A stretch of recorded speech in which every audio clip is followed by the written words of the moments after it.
Grinders, it's your boy Pokewinger, back on the grind, back on the road to 3K. Guys, last night I had another final table. I recorded it on the road to 3K, so I wanted to play it for you guys, break it down.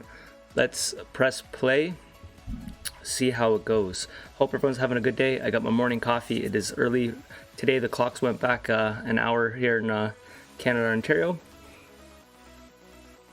Okay, so on the left here, this blue player is a friend of the channel. That's what that means. Across from us is a player that I've tagged red. As you know, that means I don't think they're the best player. Yellow just means warning, could be a good player, just could be a regular player. Just means that I don't really know too much yet. There's, I'm trying to talk to, if you guys can see there, I'm talking to the friend of the channel there.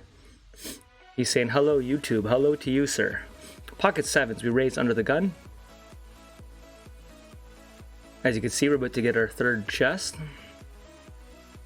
My HUD, people asked me about it. If I pause and look at it for a second, oh yeah, I won't be able to show you the numbers. The first number just shows you how many hands people play.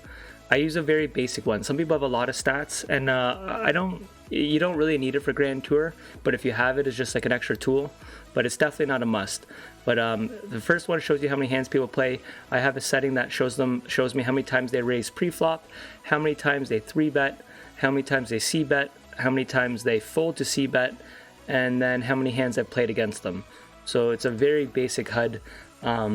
There's a lot of other stats if you click on it, which, to be honest, I've never even spent the time to learn what they all are.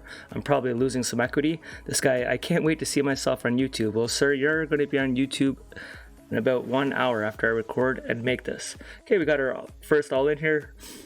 Even when you're reviewing your hands, guys, you don't want to just review how you're playing. It's good to take note what people are doing. So that guy was jamming with like 25 big blinds there. You want to try to sometimes pause, try to think about what hands you'd be jamming with, what hands could he be doing it with, what hands you could call with. Here's an easy raise for us, pocket tens. I'm assuming I raised it up. My memory is not the best, guys. I played this last night at 10:30, roughly around there, and my memory's not the best, so this is almost brand new to me. So here it looks like I decided to check. It's an interesting board. So I throw a little bet now with all the draws. I think I would check that, yeah. Like that I check that. Oh, and he takes it down. Nice hand to that guy. Yeah, I just, if all his draws miss, he can't really call us, right? So I'm looking for an ace high, maybe an 8 to call us.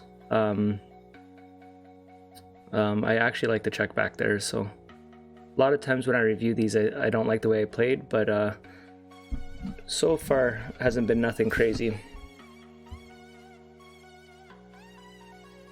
I think if we would have bet that flop, he might have check raised us, then it puts you in a really hard spot.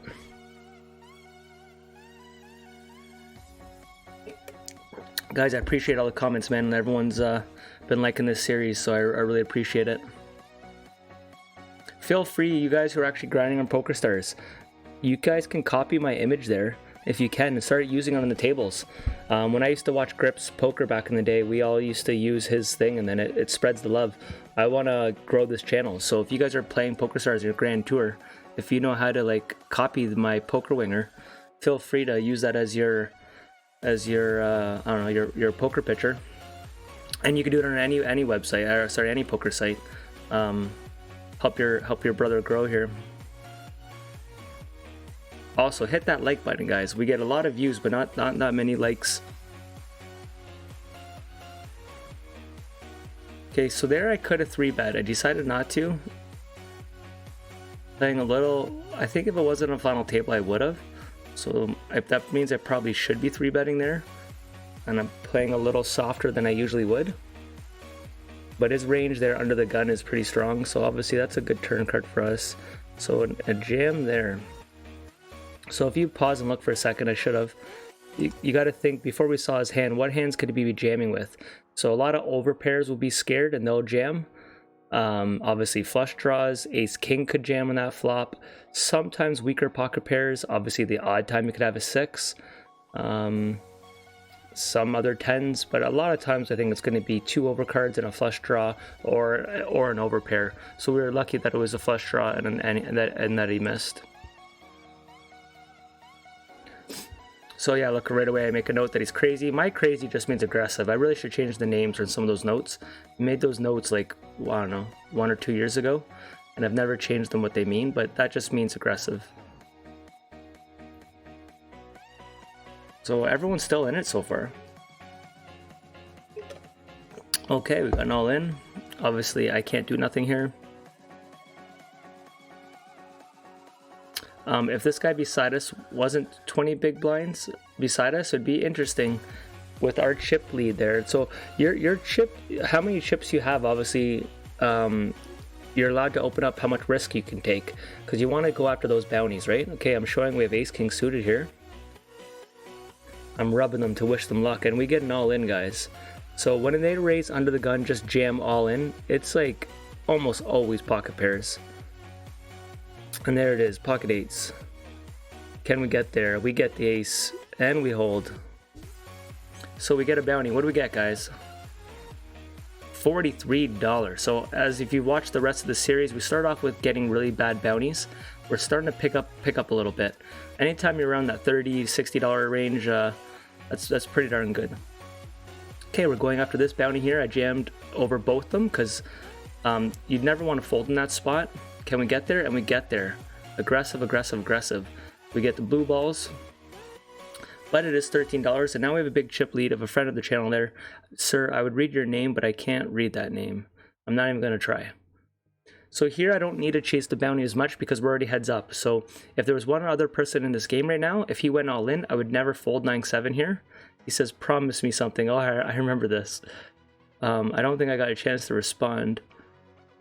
I said anything to him. And I'm trying to give him a chance to talk here.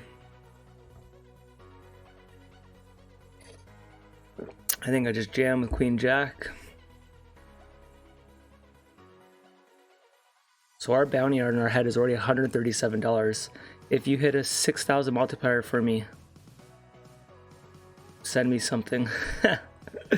So guys, we win our 10th Grand Tour race of this challenge alone. So I'm well over 50 wins overall. I don't know the exact number, I'm not that calculated, but if I want to pause it, I wanted to show you guys here. It says we won $278 in total. Our own bounty was $177. We got $101 from bounties.